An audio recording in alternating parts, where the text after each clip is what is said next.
name is Dolly. It's very nice to meet you here. It is my honor that I can be here today, present from Mr. Chu Lin from the Vietnam Film Club.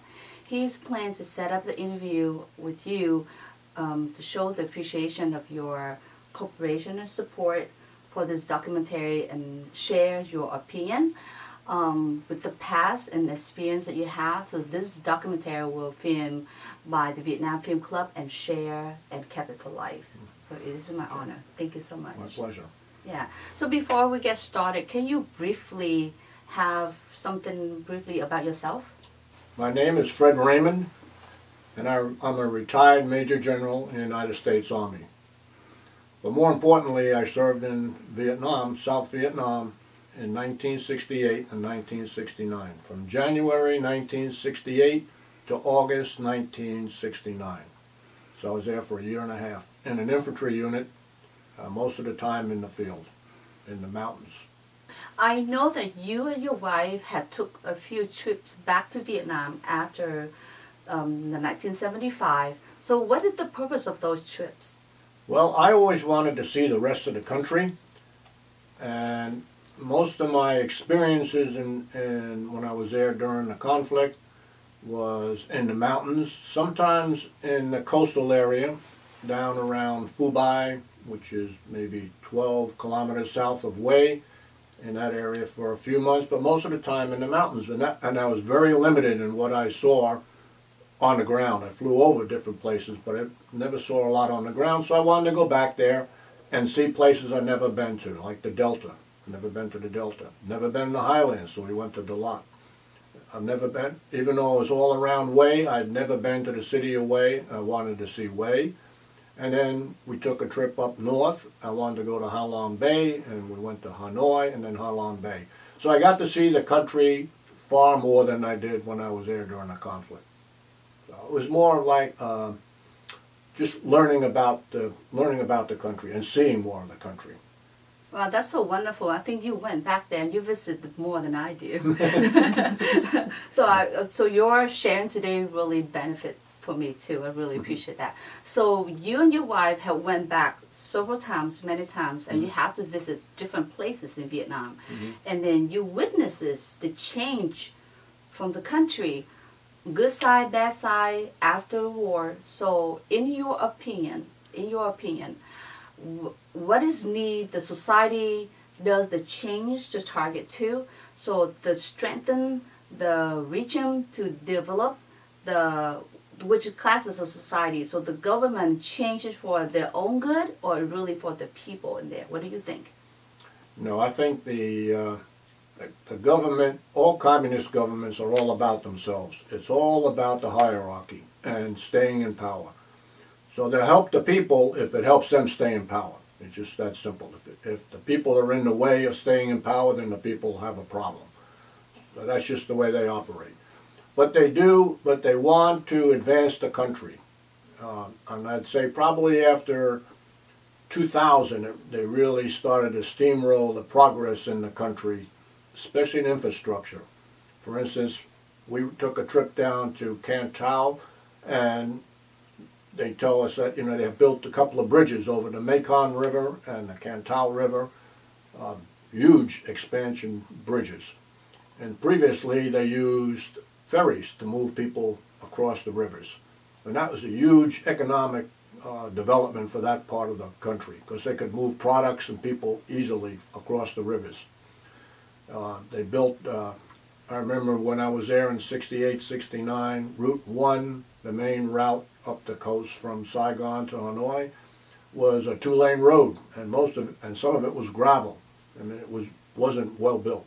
Now it's a 4-lane highway with toll gates on it. Can you imagine that?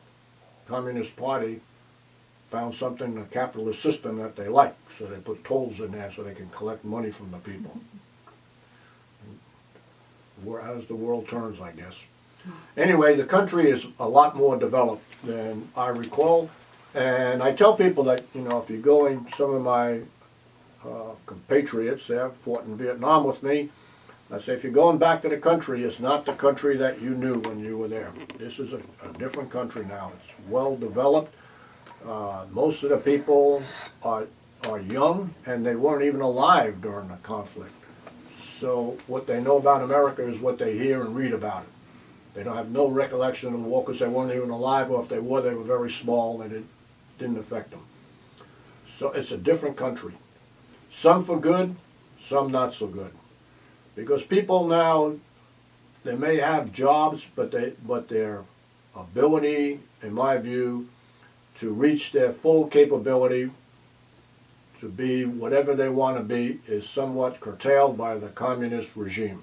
They can only go so high. If you're not in the Communist Party, if your family's not connected to the Communist Party, you can only go so far in that country. You're going to be stymied. You're going to hit the glass ceiling.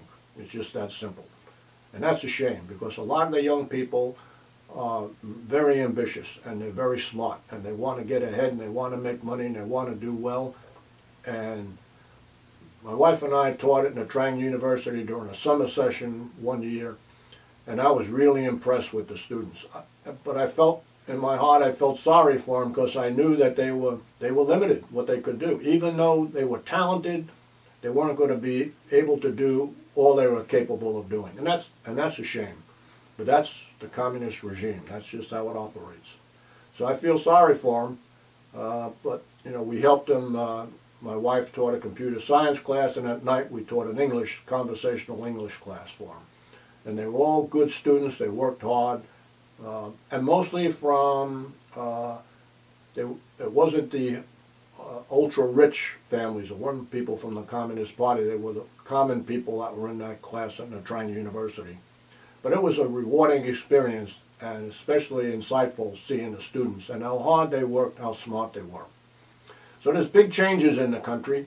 There also, the government recognizes that the economy is kind of at a lull. They can only go so far given what they have in the country, so they're trying to entice Western corporations to set up factories in Vietnam and produce their products there so they can make employment for Vietnamese citizens. And then that's good for the citizens. They get a job that's well-paying, and that part of it is good. But the ultimate benefit is for the Communist Party, for the government.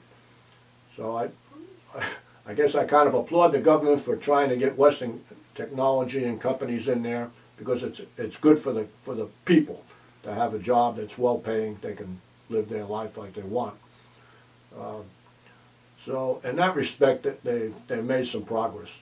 The infrastructure, big deal with partnering with the Japanese and to some extent the Koreans to build a lot of the Japanese firms are the ones that are doing the major construction projects. But they're all good, and they're good for the people. So I guess they get kudos for that part of it. My only problem with the country now is that it limits people and what they're able to do, and that's really a shame. Well, thank you so much for your share of your thoughts. So that's a part of the country. You see, the government have done a lot of things but for their own good, but not really for the people who live there.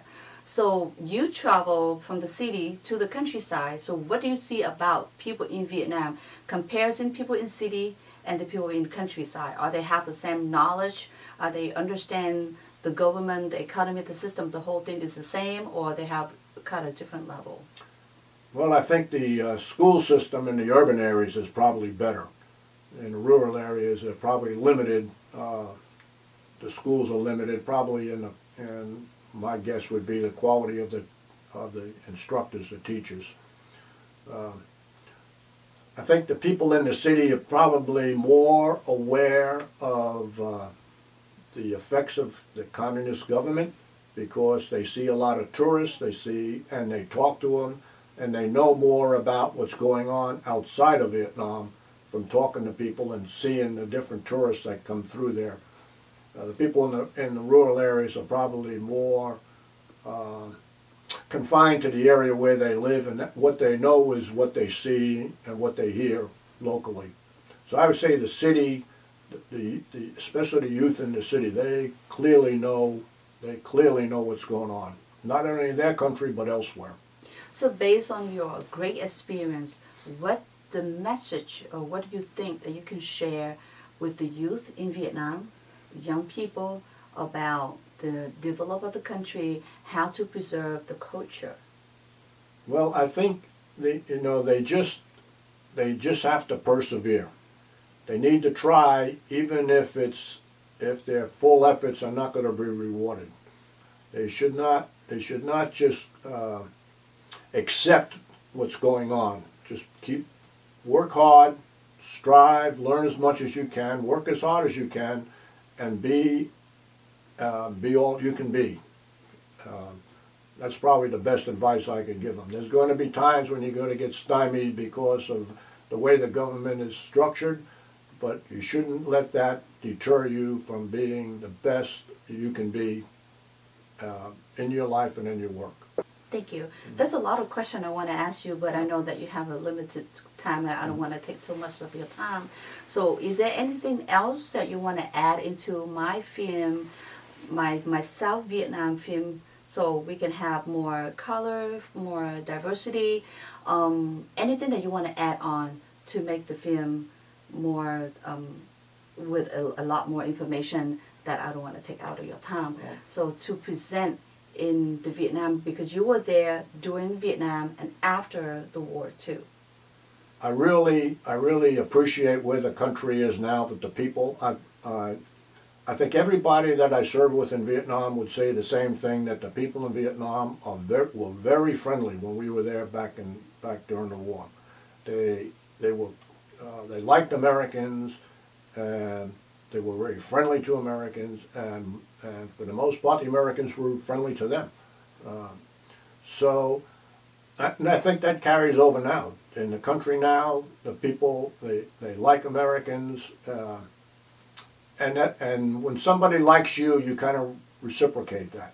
So it's easy to like them because they like you. But I like the people. I really like the country. The fact is, I could live in Vietnam today if it wasn't for the government. I just can't come to grips with that. I just don't like the communist government there or anywhere for that matter, because it's just the way they treat the people.